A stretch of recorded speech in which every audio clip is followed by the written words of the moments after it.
saludar. Buenas tardes, licenciado. Buenas tardes, compañeros. Buenas tardes, Emma. Te voy a pedir favor de que hoy sí no vamos a hacer presentación, pero quiero que todos tengamos nuestro código. Buenas tardes, Vale. Que todos tengamos nuestro código porque vamos a leer algunos artículos y los vamos a analizar. Entonces hoy sí necesitamos código en mano.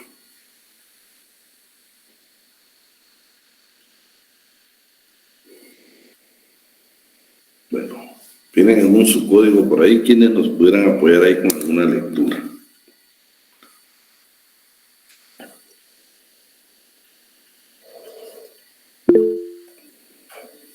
La Jeremías. ¿Quién más se apunta? Jessica Chinchilla, ¿no te vas a apuntar? Ahí está Jennifer. Lick, yo todavía voy para la casa. Ah, vaya, no es pena. ¿Quién más?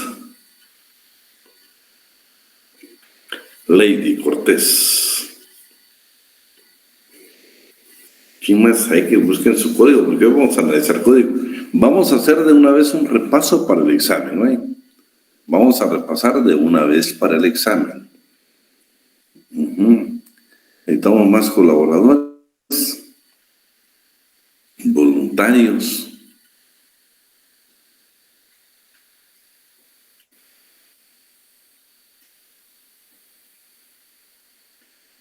Saray también se apunta. Dorugo también se apunta. Necesitamos dos más, ¿ves? Uno más. Queremos que tengan su código en la mano, ya sea que lo tengan digital o lo tengan físico. Uno más.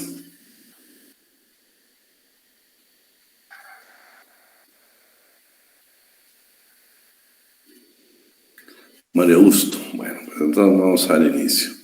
Entonces quiero que nos vayamos a nuestro código de trabajo y nos ubiquemos en el artículo 269. Yo les voy a hacer algunas preguntas para no estar repitiendo. Y primero quiero que alguien me note ahí en la pantalla que para el examen vamos a leer obligatorio del artículo 269 al 299 del Código de Trabajo, del 414 al 424 también del Código de Trabajo. No sé quién nos hará favor de anotarlo por ahí para que nos quede grabado.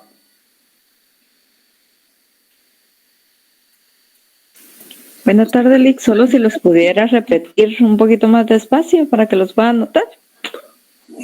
Es 269 al 299.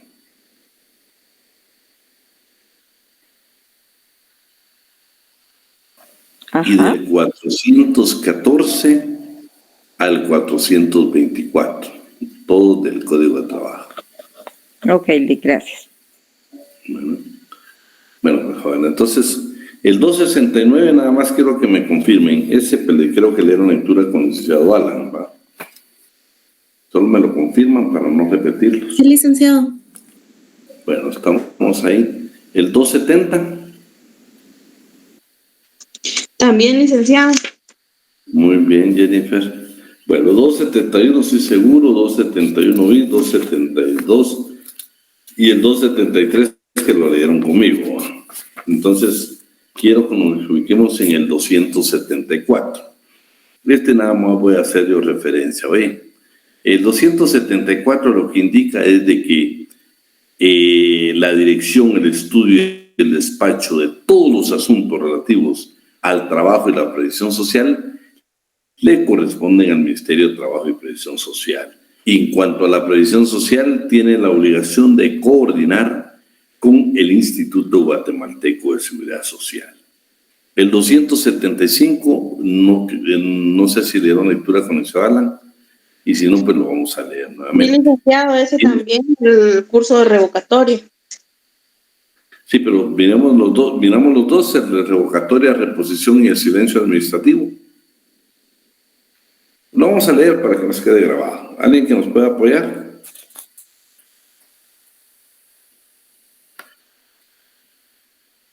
Yo, licenciado.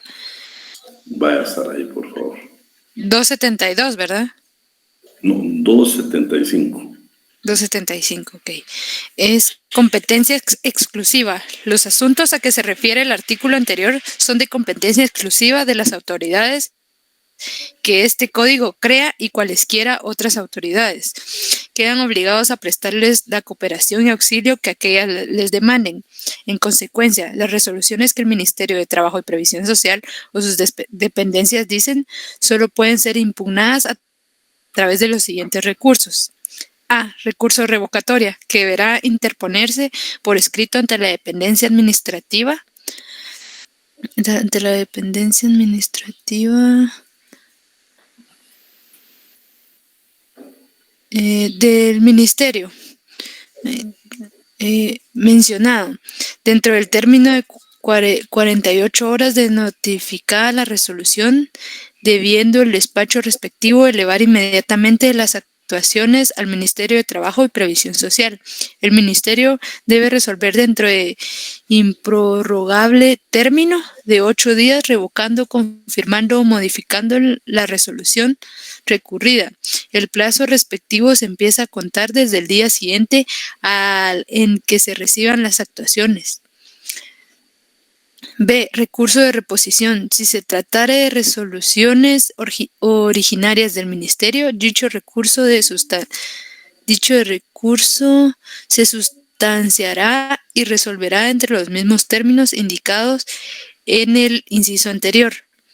Transcurrido el término de 8 días sin que el Ministerio haya proferido la resolución, se tendrá por agotada la vía gubernativa y por resueltos desfavorablemente los recursos de revocatoria o reposición según el caso.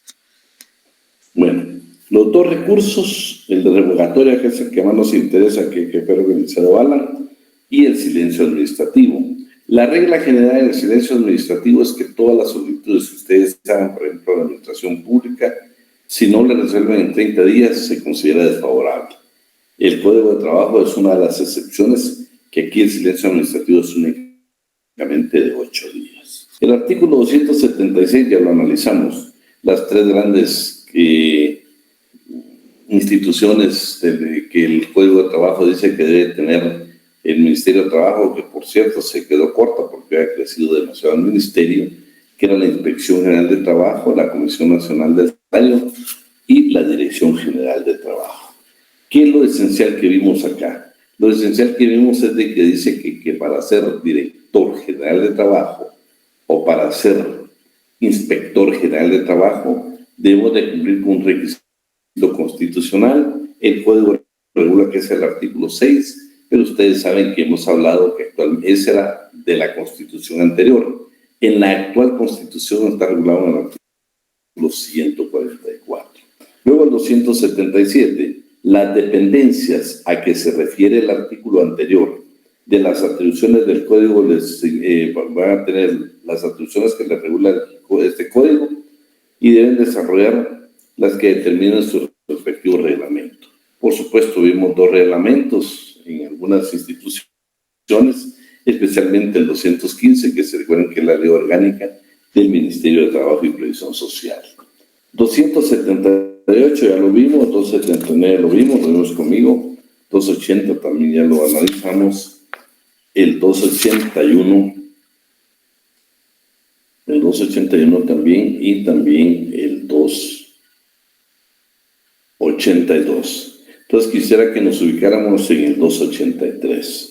El 283 lo que nos regula es lo siguiente: los conflictos relativos al trabajo y la previsión social están sometidos a la jurisdicción privativa de los tribunales de trabajo y previsión social, a quien compete juzgar y ejecutar lo juzgado.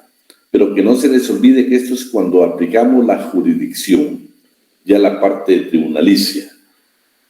Pero también tenemos la parte administrativa, que son las diferentes instituciones o dependencias o direcciones del Ministerio de Trabajo y Previsión Social, quien tiene a su cargo lo mismo. Lo interesante aquí es de que es jurisdicción privativa y ya más adelante nos corrige un artículo que dejemos de llamarle Tribunal de Trabajo y Previsión Social. Lo correcto es decir juzgado de trabajo y previsión social y salas de trabajo y previsión social. Ya hemos repetido en varias ocasiones que aquí no existe casación, ¿sí? Y que sí existen tribunales, pero son dos. El Tribunal de Conciliación y Arbitraje, que van a resolver los conflictos de carácter jurídico, de carácter económico-social. Entonces, veamos qué dice el artículo 284. Acá es donde estamos hablando de que si mejoramos nuestro léxico jurídico, ya no hablamos más de tribunales de trabajo, sino juzgados, porque los tribunales solo son dos, como lo indiqué. Démosle lectura, por favor, a alguien ahí que me ayude con el 284. Yo, licenciado. Por favor. Buenas tardes. Buenas tardes. Artículo 284. Los tribunales de trabajo y previsión social son los juzgados de trabajo y previsión social, que para los efectos de este código se llama simplemente juzgado. Los tribunales de conciliación y arbitraje y las salas de apelación de trabajo y previsión social, que para los efectos de este código se llama simplemente salas. Sí, nosotros a veces confundimos el término de corte de apelaciones, pero creo que este artículo nos enseña a precisamente utilizar el término juzgado, salas y especialmente en los tribunales de conciliación y arbitraje. La actuación de oficio. Veamos qué dice el artículo 285.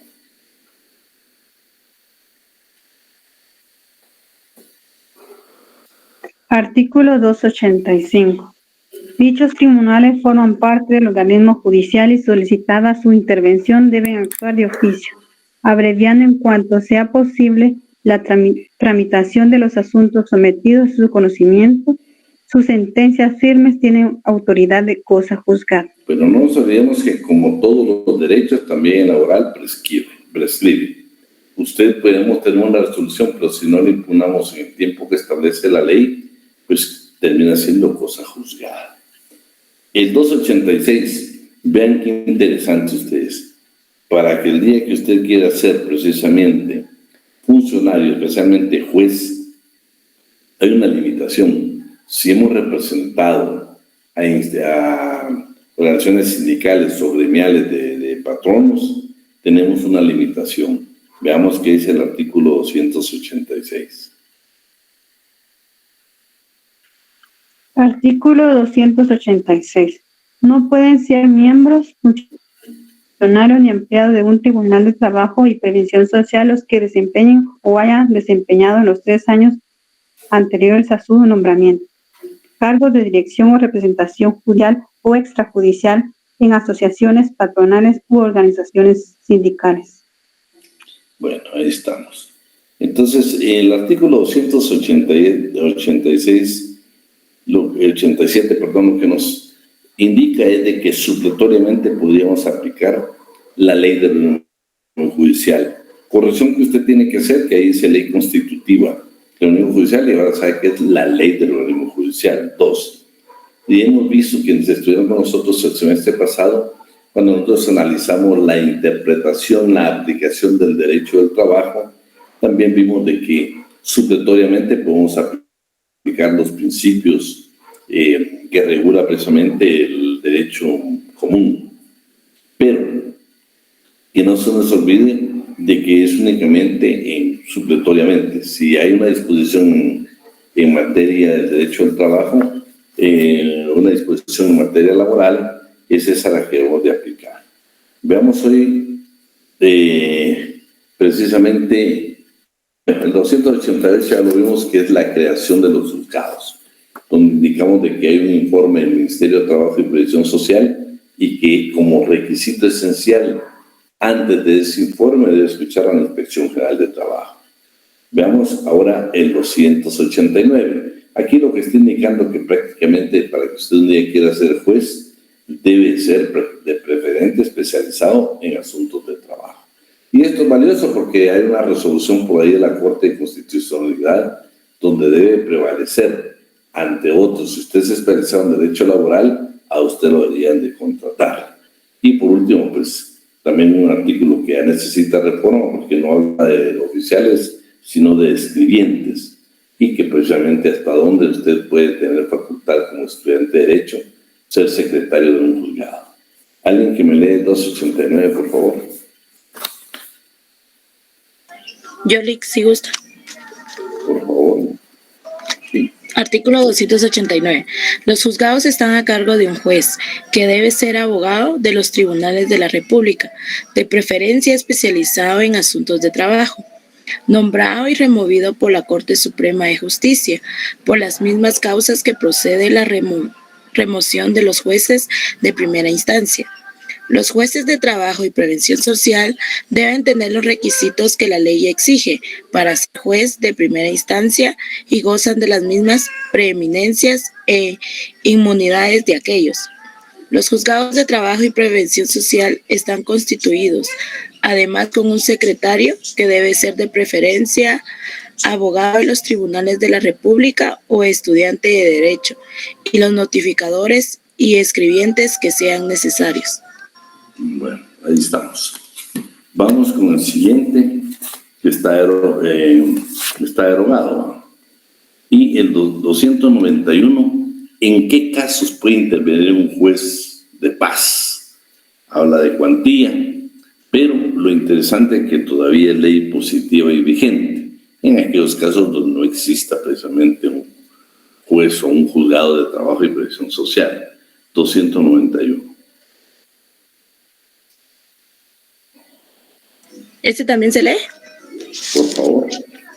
Los juzgados de paz conocen de todos aquellos conflictos de trabajo cuya cuantía no exceda de 3,000 quetzales. Todos los jueces de paz de la República tienen competencia para conocer en esos conflictos donde no hubiese jueces privativos de trabajo y prevención social. Contra las resoluciones que se dicten, caben los recursos que establece la presente ley. Bueno, acuérdense que ya estamos repasando para el examen. En el artículo 292 vamos a encontrar la competencia de los juzgados de trabajo y previsión social y también los tribunales de conciliación y arbitraje. Veamos cada uno de los incisos, por favor. Artículo 292. ¿Quién nos apoya? Jennifer. Ok, licenciado. Artículo 292. Los juzgados de trabajo conocen en primera instancia dentro de sus respectivas jurisdicciones a. De todas las diferencias o conflictos individuales o colectivos de carácter jurídico que surjan entre patronos y trabajadores, solo entre aquellos o solo entre estos derivados de la aplicación de las leyes y reglamentos de trabajo o del contrato de trabajo, de hechos íntimamente relacionados con él. B. De todos los conflictos colectivos de carácter económico, una vez que se constituyan en tribunales de arbitraje, de acuerdo con las disposiciones del artículo 3 de este título. Tiene también facultad de arreglar en definitiva los mismos conflictos, una vez que constituyan en tribunales de conciliación conforme a las diferidas disposiciones. C. De todos los juicios que se entablen para obtener la disolución judicial de las organizaciones sindicales o de los conflictos que entre ellas surjan. D. De todas las cuestiones de carácter contencioso que surjan con motivo de la aplicación de las leyes o disposiciones de seguridad social, una vez que la Junta Directiva del Instituto Guatemalteco de Seguridad Social haga el pronunciamiento que corresponda. E. De los procesos contenciosos administrativos de trabajo y previsión social que se interpongan contra las resoluciones que imponen sanciones por parte de la Inspección General de Trabajo por el incumplimiento de la normativa laboral o por la obstrucción a la tarea de inspección, conforme a los artículos 269 al 272 del Código del Trabajo, previo agotamiento del recurso de revocatoria ante la autoridad administrativa competente. F. De todas las cuestiones de trabajo cuya cuantía exceda de 100 quetzales. Para determinar la cuantía se estará al total de lo reclamado de un mismo juicio, aun cuando se trate de varias prestaciones, sin tomar en consideración para este efecto el monto de los salarios caídos. Y G, de todos los demás asuntos que determina la ley. H, de las acciones motivadas por la Inspección General de Trabajo por el incumplimiento a sus resoluciones que imponen sanciones y procuran subsanar las conductas que dieron lugar a la sanción. Bueno, si se encuentra este artículo, está indicando las competencias.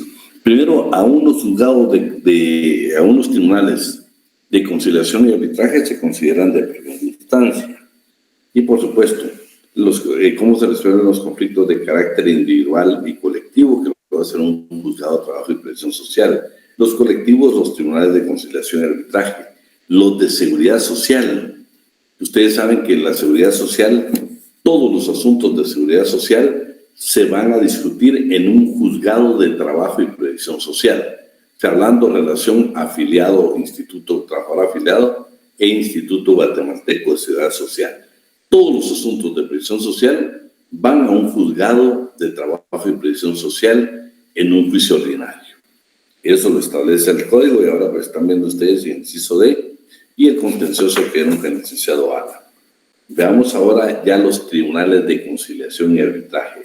Artículo 293. Primero van a estar en cuenta cómo se integran estos tribunales de conciliación. Los de conciliación se integran y arbitraje los dos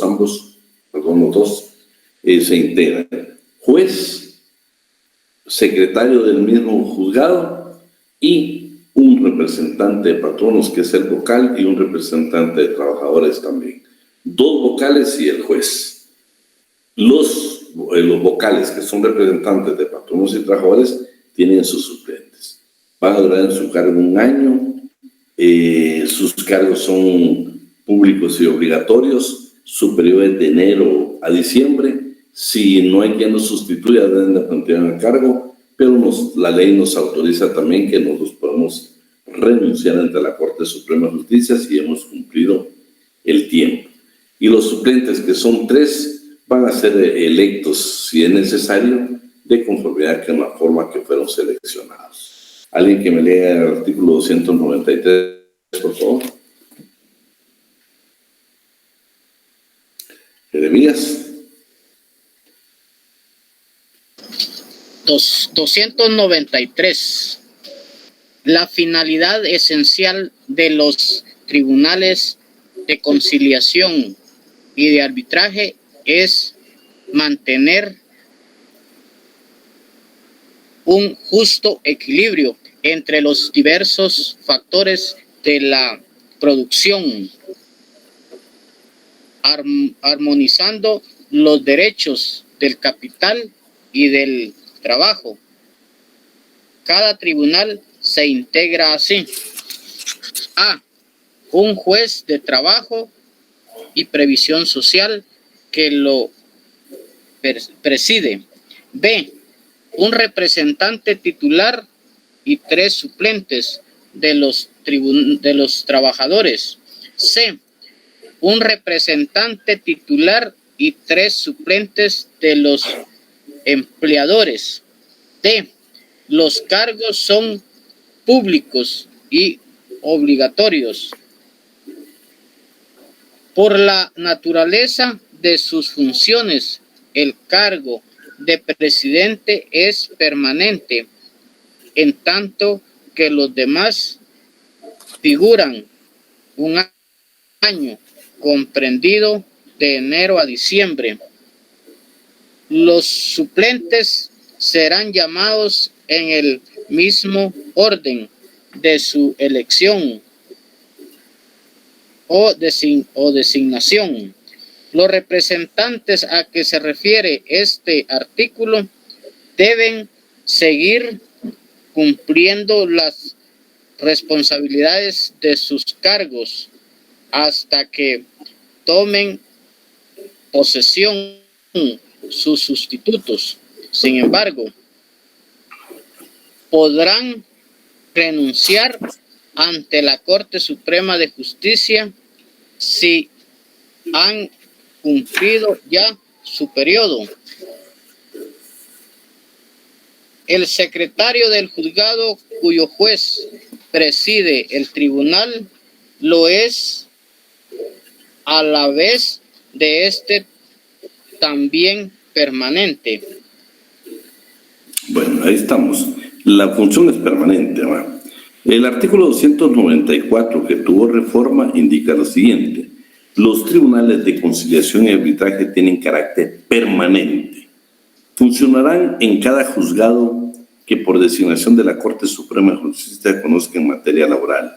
El presidente del tribunal convocará a los representantes de los trabajadores y patronos cuando sea necesario integrar dicho tribunal. Los suplentes serán llamados en el mismo orden de su elección.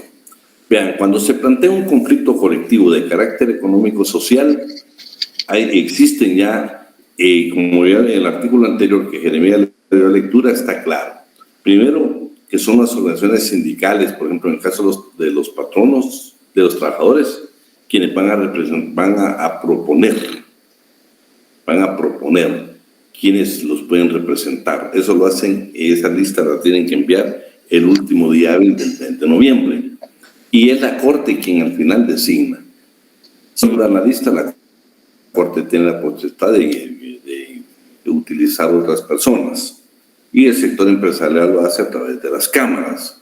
Lo importante de todo esto es de que ellos proponen, pero quien designa, quien nombra a los dos vocales, representantes, patronos y trabajadores, es la Corte Suprema de Justicia, ¿sí? Y el presidente para integrar. Entonces, planteamos un conflicto de carácter económico-social del 377, se integra, lo presentamos ante el tribunal, el juez que va a ser el presidente es el tribunal que ya está integrado con una publicación que se hace antes de enero.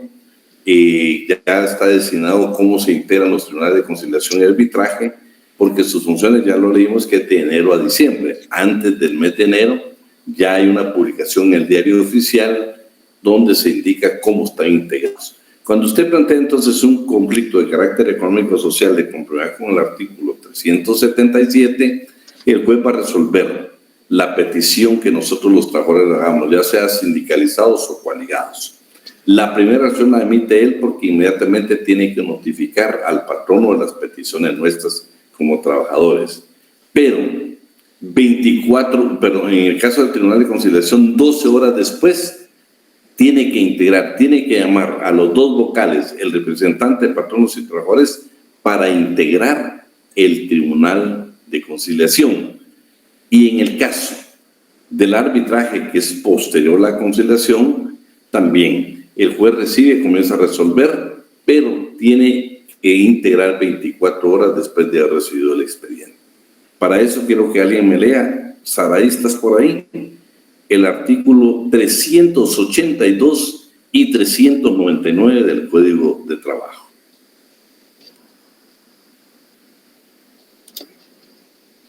Se nos fue Saraí.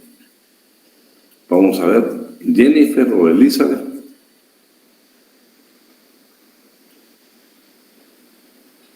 $382, ¿verdad, Alex? 382 y 399. Entonces, 99.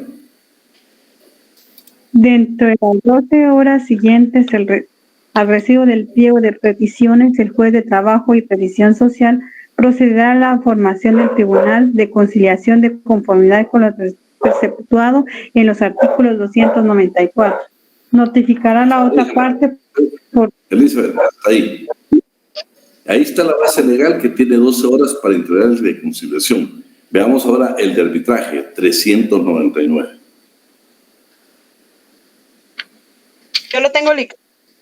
Artículo 399. Llenados todos los trámites anteriores, el juez dentro de las 24 horas siguientes procederá a integrar el tribunal. Bueno, ahí estamos claros. Entonces, dice, los tribunales de conciliación y arbitraje tienen carácter permanente y funcionarán en cada juzgado que por designación de la Corte Suprema de Justicia conozca en materia laboral. El presidente del tribunal convocará a los representantes de los trabajadores y patronos cuando sea necesario integrar dicho tribunal. Los suplentes serán llamados en su orden de su elección o designación. Entonces, quien nombra a quienes integran, o sea, quien nombra a los 2 vocales que van a integrar el Tribunal de Conciliación y Arbitraje es la Corte Suprema de Justicia. El juez y quienes integran los tribunales de conciliación y arbitraje devengarán en concepto de dietas. Los 2 vocales no tienen salario, lo que le van a hacer es dieta, ¿sí?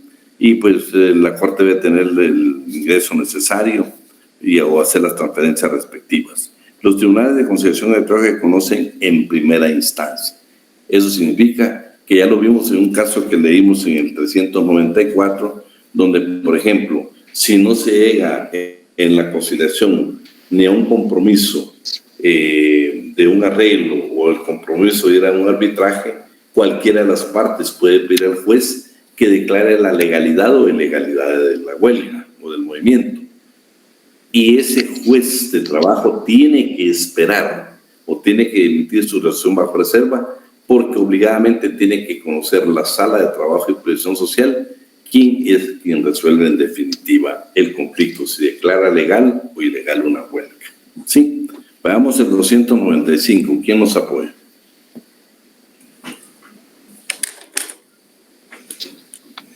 ¿Cuál dijo, licenciado? Disculpe. 295. Lo leo yo, Lic. Por favor. Los representantes de los trabajadores y empleadores serán propuestos por sus respectivas organizaciones a la Corte Suprema de Justicia, a más tardar el último día hábil del mes de noviembre de cada año, para que esta califique dentro de los 15 días siguientes si los candidatos a ser nombrados reúnen o no las calidades que la ley exige. De no ser así, o en los casos en que no se presenten candidatos o que no se complete el número que cada parte debe proponer, queda facultada a la Corte para designar libremente como integrantes de una u otra parte a las personas que satisfagan los requisitos de la ley. La lista con los nombres de quienes resulten nombrados deberán remitirse a los juzgados de trabajo y prevención social. Inmediatamente que sean designados, será también publicada en el Diario Oficial y en otros medios de comunicación social, así como enviada al Colegio de Abogados. Bueno, en el 296 vamos a encontrar qué requisitos debemos de cumplir y se van a dar cuenta que los abogados no podemos pertenecer a un tribunal de conciliación y arbitraje. Tenemos limitación para hacerlo. Por favor, ¿quién me lee el 296? Yo, licenciado. Por favor. Los representantes de los patronos y de los trabajadores deben ser guatemaltecos naturales de los comprendidos en el artículo 6 de la Constitución de la República, mayores de 21 años de instrucción y buena conducta notorios, ciudadanos en el ejercicio de sus derechos y del Estado seglardis. Además, deben ser domiciliados en la zona jurisdiccional del juzgado respectivo. No pueden ser conciliadores ni árbitros los abogados ni los miembros del organismo judicial, salvo el presidente del tribunal. Bueno, ahí estamos. 297. Cuando se dieron cuenta que en el 270 está una definición de lo que son las correcciones disciplinarias. En el 297 vamos a encontrar un caso concreto de alguien que se le pueden aplicar las correcciones disciplinarias, que es precisamente a estos 2 vocales que integran un tribunal de conciliación y arbitraje. ¿Quién me ayuda con la lectura del 297? Artículo 297. El representante que en cualquier forma faltare a su deber será objeto de corrección disciplinaria según la gravedad de la falta, con multa de 10 a 500 quetzales, a juicio de la Sala de Apelaciones de Trabajo y Prevención Social jurisdiccional. Contra estas resoluciones cabe recurso de apelación ante la Corte Suprema de Justicia. Bueno, está quien le impone la sanción y a donde debe de apelar si le colocan una sanción pecuniaria precisamente como corrección disciplinaria. Veamos las resoluciones y las deliberaciones 298 y 299.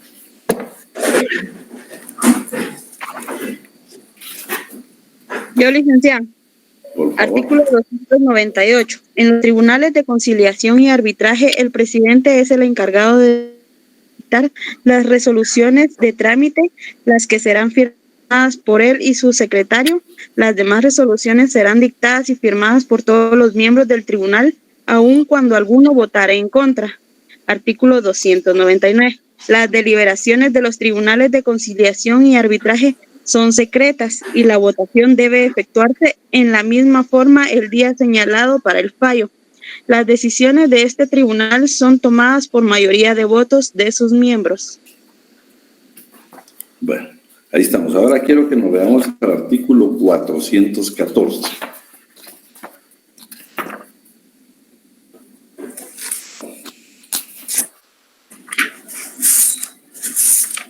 Ya lo tenemos por ahí. El 414 dice lo siguiente: si requerido un Instituto Guatemalteco de Seguridad Social para el pago de un beneficio se niega formalmente o en definitiva, debe demandarse a aquel en procedimiento establecido en el juicio ordinario de trabajo previsto en el presente código. Todo lo que estamos hablando aquí es de que después de agotar usted la vía administrativa en el Instituto Guatemalteco de Seguridad Social, debe de ir ante un juez de trabajo y previsión social a través de un juicio de previsión social por medio de un juicio ordinario laboral. Ahí es, nosotros le damos juicio ordinario de previsión social. O sea, contra todas las resoluciones que emite el Instituto Guatemalteco de Seguridad Social, tenemos entonces nosotros el derecho de demandar en la vía ordinaria, precisamente ante un juez de trabajo y previsión social, al Instituto Guatemalteco de Seguridad Social. El 415 sí que ya tuvo reforma. Vamos a ver. ¿Lee, licenciado? Léelo, por favor. Telma. Artículo 415. El Ministerio de Trabajo y Previsión Social, a través de la Inspección General de Trabajo, tiene acción directa para promover y resolver acciones por faltas cometidas contra las leyes de trabajo y previsión social, conforme al artículo 281 de este código.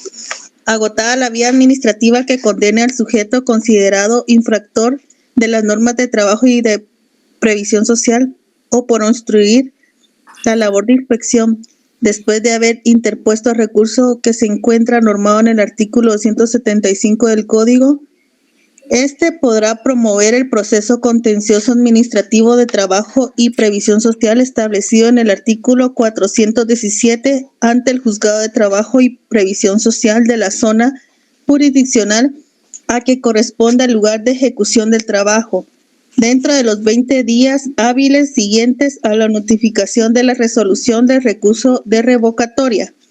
La demanda en el proceso contencioso administrativo de trabajo y previsión social deberá contener los mismos requisitos establecidos en el artículo 332 de este código.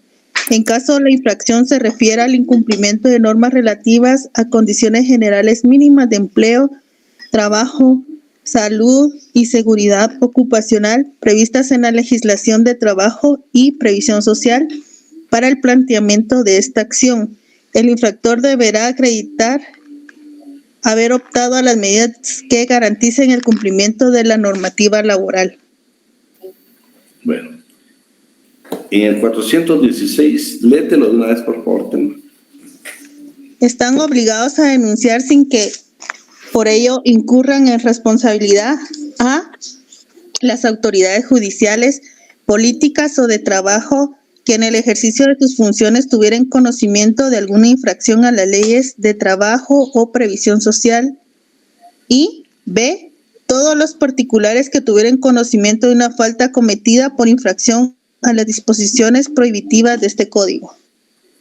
Bueno, y los demás creo que lo leyeron, que mencionó Alan, el 417, si leyeron lectura, el 18 también, el 19 leyeron lectura con sus servidores, el 422, el 423 y el 424. El 423 y 424, por favor. En caso de insolvencia, la sanción debe convertirse en prisión simple, en la forma que establece el Código Penal. Artículo 424. En materia de faltas, no se debe dar publicidad en el órgano de los tribunales de trabajo y previsión social a las sentencias firmes. Bueno, vean, pues ya con esto terminaríamos. Alguien que me note ahí. Aparte de los artículos que vimos adicionalmente, obligadamente tenemos que leer del 269 al 299 y del 414 al 424. Y adicionales los que por supuesto vimos y leímos lectura en clase. El examen pues ya está elaborado. Se recuerda que a un inicio yo les dije que era obligatorio la lectura y que iba a ser evaluado breve historia del movimiento sindical guatemalteco del licenciado Mario López Larrabe. No sé si alguien lo tiene por ahí, la portada del libro, que la pudiera proyectar.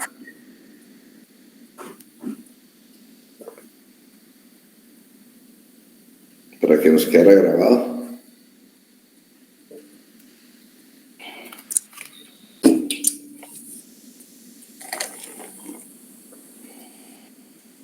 ¿Alguien que nos apoye con esto?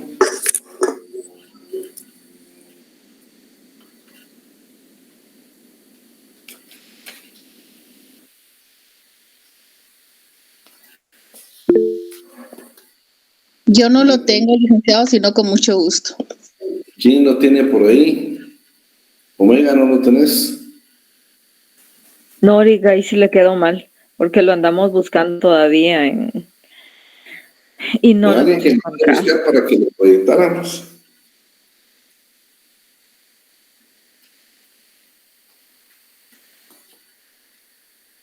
Ahí está, Omega. No, es la asistencia. Alguien que lo tenga, porque esto lo vamos a evaluar, ya lo harían de tener. Físico, digitalmente lo harían de tener. El examen es el día lunes. Porque yo quería hacer con ustedes un resumen de este libro, pero si no lo tienen, no vamos a poderlo hacer. ¿Qué hacemos? Ya estamos viendo puntos de examen, por eso es. Hay alguien que me lo busque ahí por internet si lo tenemos. El primer día de clase lo proyectamos, no sé si alguien lo puede buscar ahí.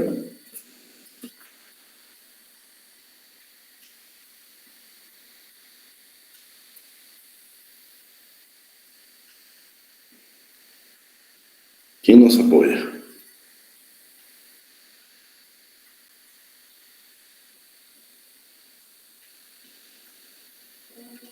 Bueno, entonces no vamos a poder analizarlo para el examen. Dime, Gaby.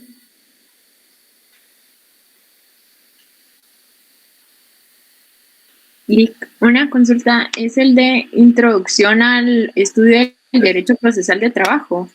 Ese que proyectaron ahorita, este es Marvin, creo que lo proyectó. Okay. Ese lo hablamos desde el principio. En este libro, por ejemplo, hay una etapa que es el capítulo 1, que es la etapa de las mutualistas.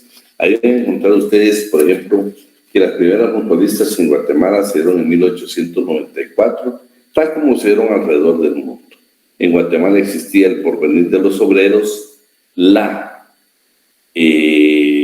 Maternidad Obrera y también existía la Sociedad Joaquina, que ustedes les hablamos en esa ocasión. Yo les dije, averigüen por qué le llamaban Sociedad Joaquina, y lleva ese nombre exactamente porque así se llamaba la madre del dictador Estrada Cabrera.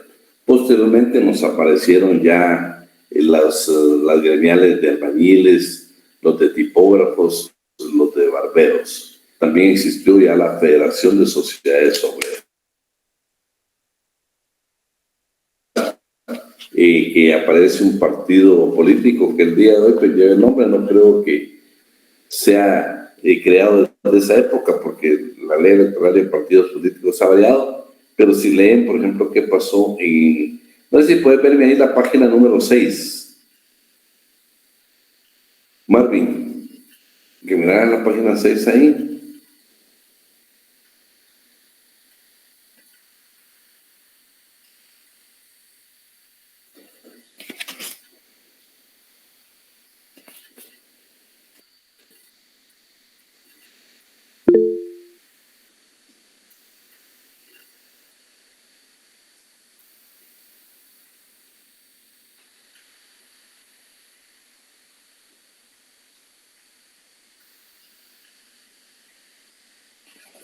Bueno, en la página 6 van a encontrar, por ejemplo, un partido político que precisamente era parte de la oligarquía conservadora de ese entonces. No tiene nada que ver con el partido que actualmente está, ¿sí?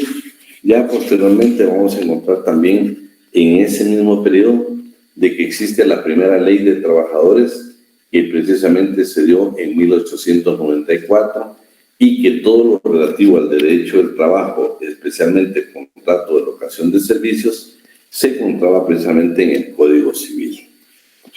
Y lastimosamente, pues, no tenemos muy claro eso. En el siguiente periodo, por ejemplo, que era el periodo de la etapa del sindicalismo de 1920 al 30, que estamos hablando del tiempo del general Ubico, estaban, dice, habían organizaciones ya de trabajadores que dejaron de ser carácter mutualista para convertirse en sindicatos. Por ejemplo, el primer movimiento sindical guatemalteco tuvo contacto por primera vez en este periodo del 20 al 30, precisamente con internacionales del sindicalismo, como se dio alrededor del mundo. También ya proliferaron los sindicatos de zapateros, albañiles, panificadores, sastres. Siempre estamos hablando más que todo relacionados a sindicatos con oficios de otra clase de sindicatos. En 1918 ya aparece, por ejemplo, la Federación Obrera de Guatemala para la protección legal del trabajo. Vamos a encontrar también en estos periodos acá, lastimosamente no, si hubiéramos tenido un bonito repaso. Como léalo, porque este libro es importantísimo, ¿sí? Importantísimo. También, por ejemplo, en 1925 en Guatemala aparece la primera institución del Estado que iba a regular exactamente lo relativo al trabajo, especialmente funciones de inspectoría y la resolución de conflictos de carácter individual y colectivo.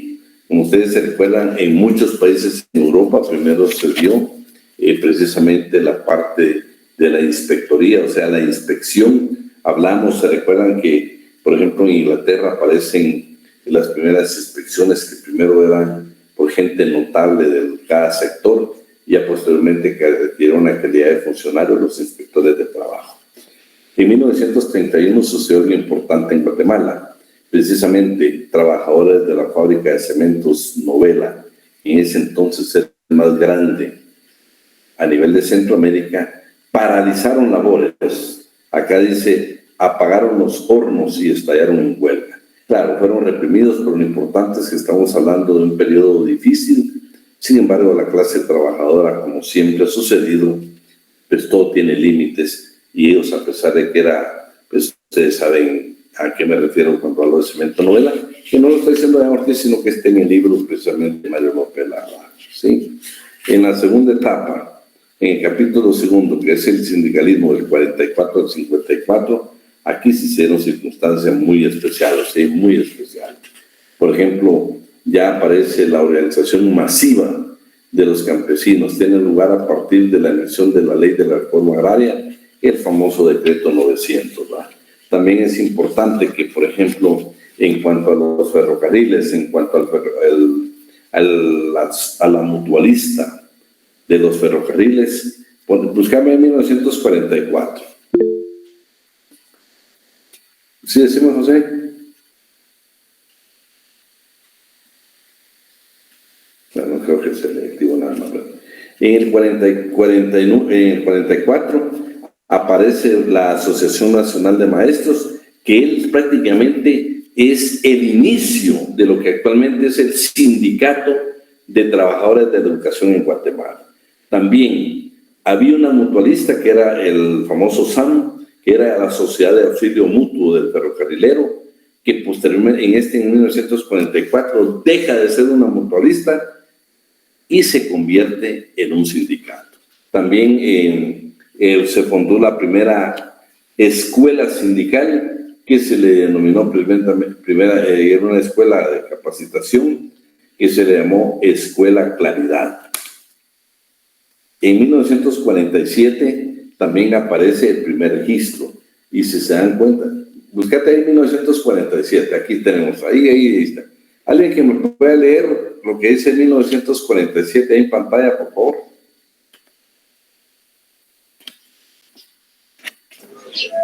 Yoli, Por favor. 1947. Desde que empezó a operar el registro público de sindicatos, la inscripción número 1, asentada el 9 de junio de 1947, corresponde al sindicato de la empresa de trabajadores de la United Fruit Company, Setufco, y la última corresponde con el número 517 al Sindicato de Trabajadores Agrícolas de la aldea Sacsui de San Juan Zacatepeques, asentada en el libro. Hasta ahí dejando. Vean qué interesante. Si ustedes van y piden por acceso a la información, dicen como que fuera la actual bananera, ¿no? En ese tiempo estamos hablando exactamente de la entidad de carácter norteamericano que ustedes hicieron que fueron parte de todo el proceso del 44 al 54. Lo interesante es de que realmente ahí ya estaba formado el registro público de sindicatos. Sí, ustedes saben de que posteriormente la discusión que se tiene, de que hasta posterior, según algunos tratadistas y según alguna historia que no queremos verla como tal, realmente el primer código en Guatemala fue el decreto 330 del 44. Ya el actual que fue en 1441, que fue en el 61, pero imagínense, ya aquí ya se hablaba del registro público de sindicatos, ya en el actual, en el 1441, ya también hablamos, pero realmente el primer sindicato fue el que se dedicaba a lo relativo a esta empresa de carácter norteamericano. Usted pide acceso a la información, es como que se fuera la actual bananera, que no tiene nada que ver con esa empresa de carácter norteamericano, que acuérdense que el ferrocarril y el banano tenían empresas de capital norteamericano que prácticamente eran las más fuertes en el país. Pero vamos, ¿qué pasó en 1948? Lady. Ahorita le... La contratación colectiva introducida en Guatemala por el Código de Trabajo encuentra su primera aplicación en la historia laboral del país, con la negociación del primer pacto colectivo de condiciones de trabajo suscrito el 5 de mayo de 1948 entre el SAMF y la International Railways of Central America, IRCA. De ahí en adelante, la negociación de pactos colectivos en la vía directa o planteando conflictos de carácter económico-social será instrumento generalizado en la lucha reivindicativa de los sindicatos. Qué interesante, va. Mira qué pasó, este fue en el 48, Vean qué interesante, ¿sí? El primer pacto colectivo de condiciones de trabajo fue precisamente en ese año, que por cierto tengo el tercer pacto que se dio entre estos trabajadores y la empresa. Quisiera que buscara 1953.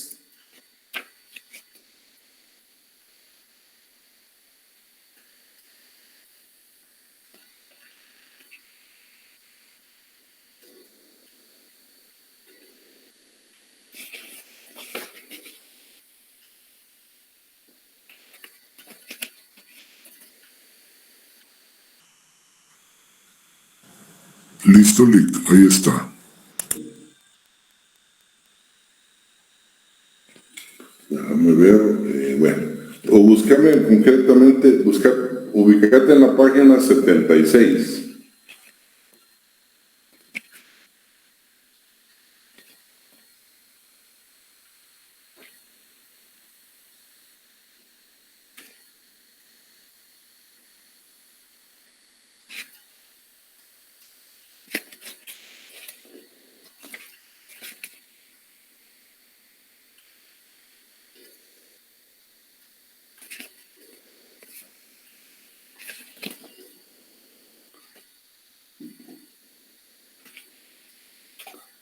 Página 76, aquí la tenemos.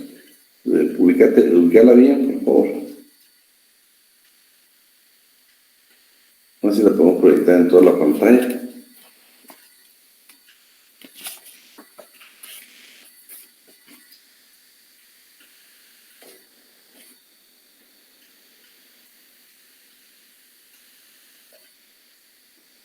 Pero miren, aquí en esto lo interesante, que no nos logramos ver bien la pantalla, dice la ley de la reforma agraria que se promulga por medio del decreto 900 del Congreso de la República el 17 de junio de 1952 tiene como objetivo la necesidad de realizar un cambio sustancial en las relaciones de propiedad y en las formas de explotación de la tierra, como medida para superar el atraso económico de Guatemala por estar aquella concentrada en pocas manos.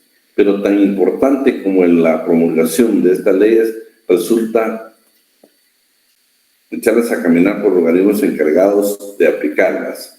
La Inspección General de Trabajo, el Departamento Administrativo de Trabajo, que ustedes saben que ver la dirección, y los tribunales de trabajo y previsión social, judicatura privativa e independiente o dirección común, el Instituto Guatemalteco de Seguridad Social y de sus dependencias e instituciones descentralizadas y el Departamento Agrario Nacional. Todas esas entidades fueron creadas precisamente en el 52. Déjenme ver ahora, ubicate en la página. Todo es importante, eso lo estoy dando aquí un pequeño resumen, que lastimosamente no lo podemos hacer más generalizado. Mira qué pasó en 1958. Búscate la página 102.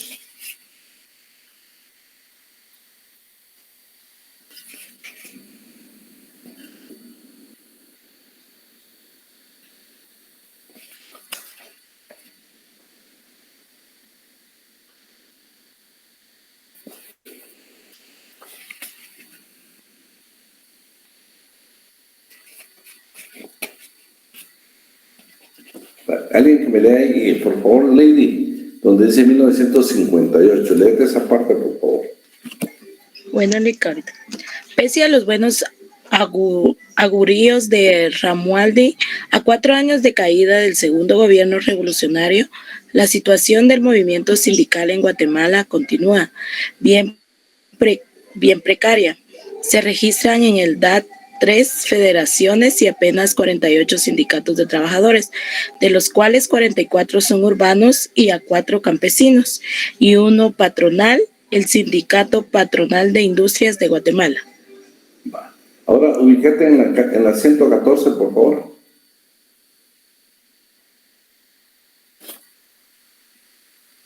...1962, busca. En la página 114.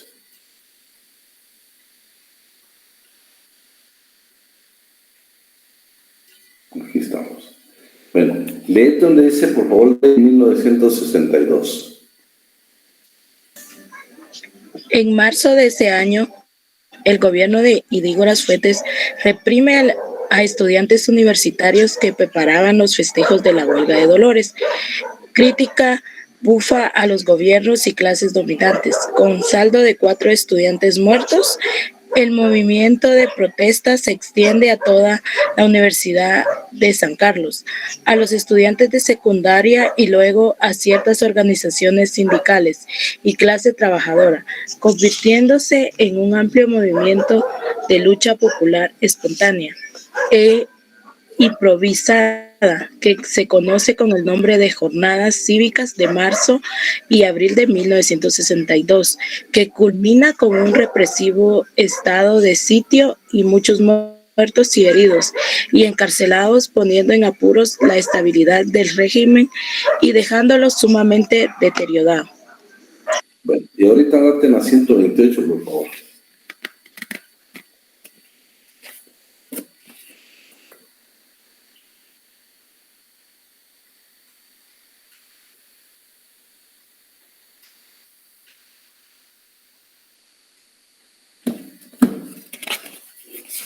Por favor, Lady, donde dice durante los 3 años de gobierno. Ok.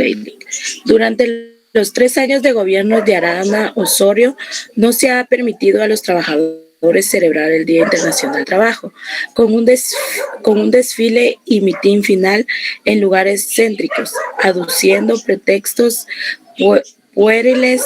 En el último año de gobierno se autoriza el desfile con un itinerario antojadizo cuando los trabajadores pretenden dirigirse hacia el Parque Centenario en la Sexta Avenida 18 Calle. El pelotón modelo de la Policía Nacional arremete contra los obreros con el saldo trágico de 5 muertos, más de 20 heridos, entre ellos el dirigente de la CNT, Julio Celso de León, y muchas detenciones. Bueno, me gusta. Yo sé que, pues, por favor, el fin de semana, si quisiera que lo leyeran, porque sí vienen preguntas de este libro.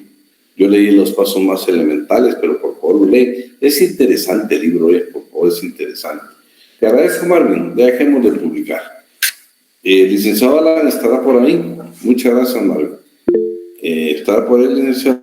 No, todo el libro, este es Gaby, todo el libro. Si se lo dije desde el inicio del primer día de clases para que hubiera tiempo para adquirirlo, para comprarlo, para bajarlo, para tenerlo. Listo, maestro, listo. Aquí estamos. Bueno, vamos a tomar unos 10 minutos para hacer preguntas que se van a relacionar con el examen. Le voy a dar el tiempo al licenciado Alan para que usted tenga su código en mano, se recuerde la clase de él y tratemos de contestarle lo que nos pregunta.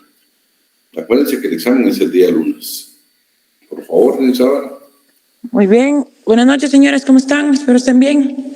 ¿Cuál es el recurso administrativo que procede en contra de la resolución del delegado departamental?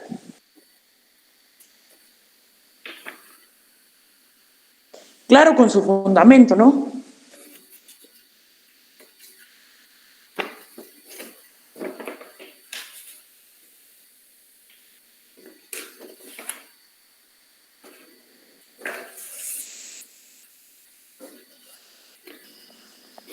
¿Cuáles son los requisitos que debe tener el delegado departamental?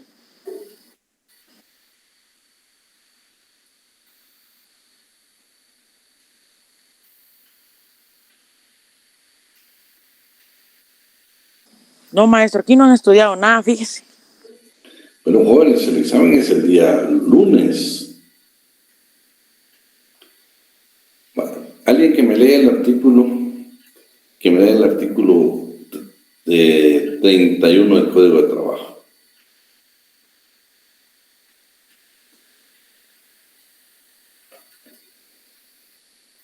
¿Alguien tiene su código ahí que lee el artículo 31? Lo queríamos hacer un repaso como 31.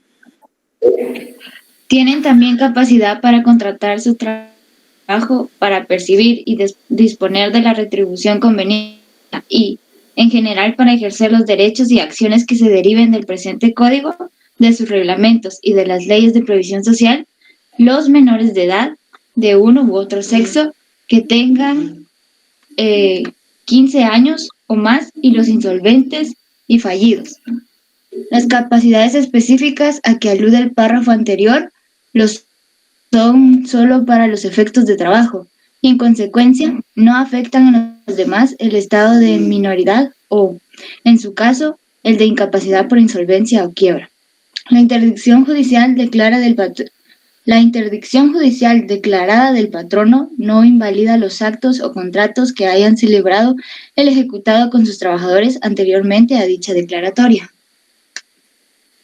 Bueno, ahí estamos que hablamos de que un menor de edad de 15 años, no 14 como dice el código, tiene derecho a firmar su contrato y tiene derecho a percibir su salario. ¿Qué pasa con uno de 15 años? Primero se le reduce también la jornada de trabajo. Tiene derecho a pertenecer a un sindicato. Lo que no tiene derecho es pertenecer al comité ejecutivo de un sindicato. Del adulto mayor, ¿qué edad se requiere para tener derecho al aporte económico?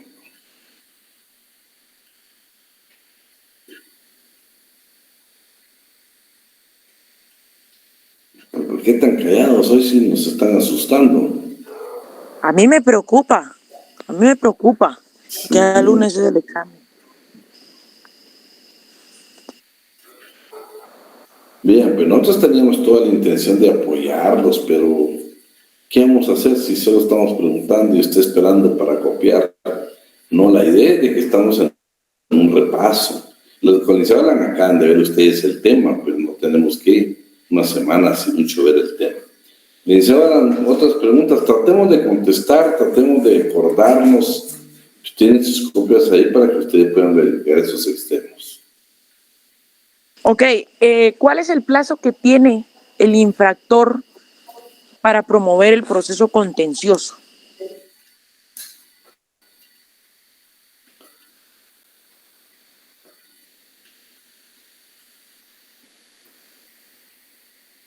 ¿Cuál es el plazo que tiene el Ministerio de Trabajo y Previsión Social para ejecutar una sanción firme?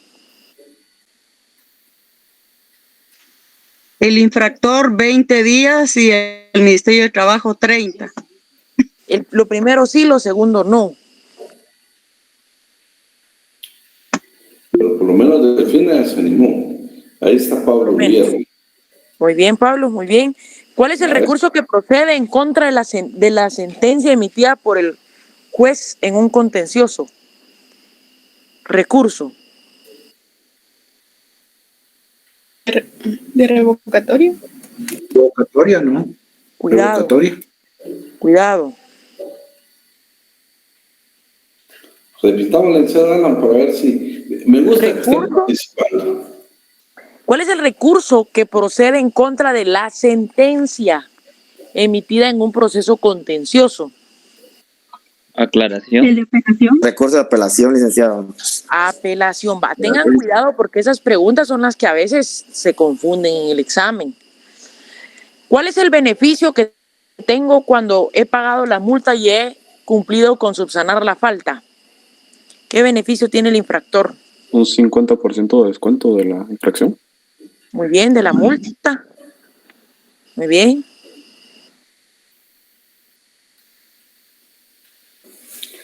Vamos a ver.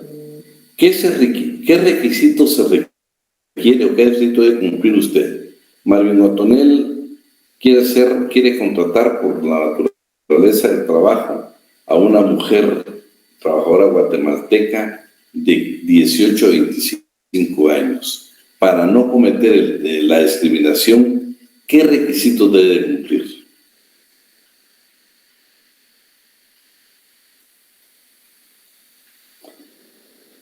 Para anunciar, para publicitar ese trabajo, debe cumplirse un requisito y lo vimos.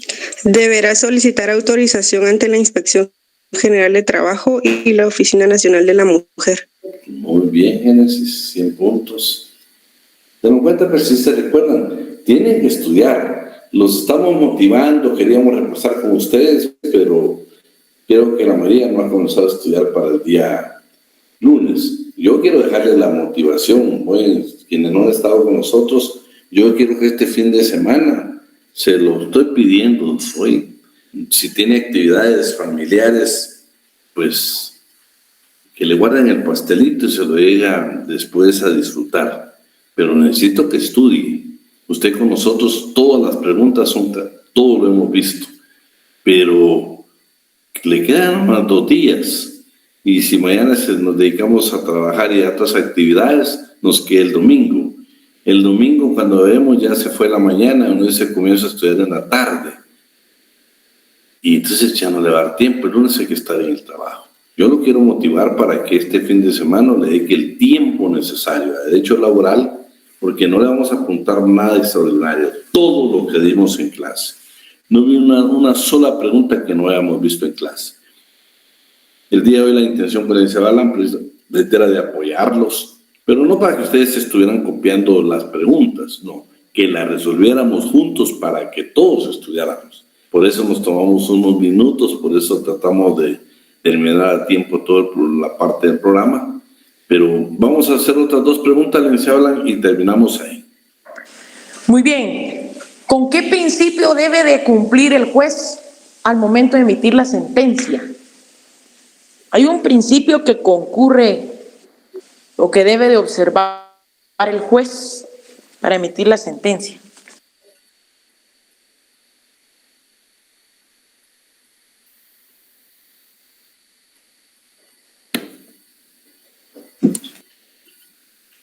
El principio de congruencia, licenciado. Congruencia, muy bien. ¿Cuáles son los recursos que proceden en contra de la sentencia en segunda instancia? ¿Por qué casación y cuál es el plazo?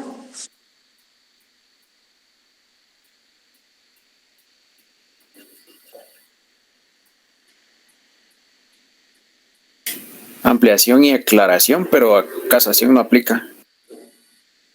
Va, muy bien. Muy bien. Aclaración y Muy bien, así tiene que ser. Bueno, lo vamos a dejar ahí. Pues nada más desearle el mejor de los éxitos para el día lunes. Por favor, estudie. No, en materia laboral no hay casación, no hay casación. Estudien, por favor. Queremos una buena nota. Usted tiene la oportunidad en este curso de tener una muy buena nota. La intención con la licenciada Alan y la licenciada Ruth es de que ustedes aprendan con nosotros el derecho laboral. Por eso las preguntas son 30 preguntas, va a tener 60 minutos, o sea, una hora para poder responderla. Le quedan únicamente 5 minutos para que pueda enviarnos el examen. Tenga cuidado con eso, esté presente con eso. El tiempo, por favor, para que puedan ustedes enviarnos a tiempo su examen. Todas las preguntas son cosas que vimos, cosas que repasamos. Hoy repasamos muchas cosas interesantes. Sé que por cuestiones de tiempo muchos no han podido estudiar, pero quiero pedirle que el fin de semana le dedique el tiempo. Habrá tiempo después, primeramente Dios, ya para dedicar más tiempo a las cosas de la vida. Ahora pues hay un compromiso con la academia, hay un compromiso con su propia historia.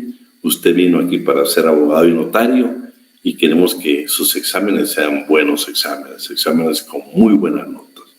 Así de que por favor les quedan 2 días para poder estudiar muy bien todo el curso y estar listos para el día lunes. Éxitos si Dios quiere, pero nos vemos el día lunes en el examen. Ya saben que está programado a las 7 de la noche. Feliz noche, licenciado. Gracias, se cuidan. Buenas noches, disculpe. Sí.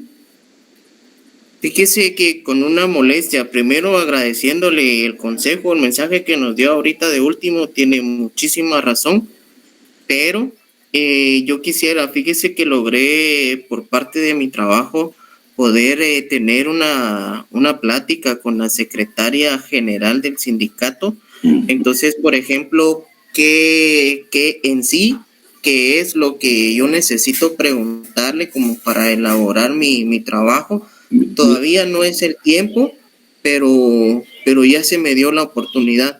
Entonces, ¿qué necesito saber para...? Mira, necesitas la formación del sindicato. Segundo, necesitas preguntarle cómo hacen ellos para presentar, por ejemplo, para hacer ellos el nuevo pacto, ¿sí?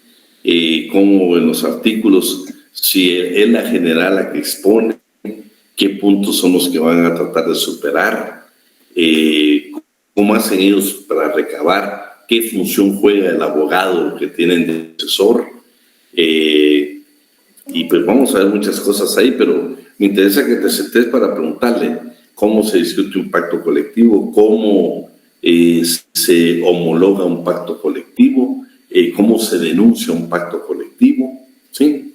Entonces, ¿qué artículos son los que ellos han encontrado dificultades en el último tiempo? Por ejemplo, te digo, casi todos los pactos indicaban de que los honorarios de los abogados los pagaba el patrono. Hoy ese no lo tienen ya estipulado. ¿Qué hacen ellos? Es una institución del Estado. En las mejoras salariales en la parte económica, cuando sabemos que la ley de presupuestos indica que yo como entidad nominadora, si no tengo presupuesto, no puedo ofrecerle al sindicato en un pacto colectivo un incremento de salario. ¿Qué hacen ellos para superar todo eso y que logren los beneficios de la clase trabajadora? Que te sientes ahí con ella, que te explique todo lo que hacen desde la presentación de un pacto, su discusión, cómo van por artículos, qué es la homologación de un pacto. Ahí estamos. Le agradezco mucho, Lick. Un abrazo, Francisco. Bueno, jóvenes, una muy buena noche. Si Dios quiere, pues nos vemos el día lunes. Adiós, Mario. Adiós, Feliz noche, licenciado. Gracias, licenciado. Feliz noche. Feliz fin de semana, Lick. Feliz noche, gracias. Adiós, Andrea. Gracias. Adiós, Andrea Beatriz.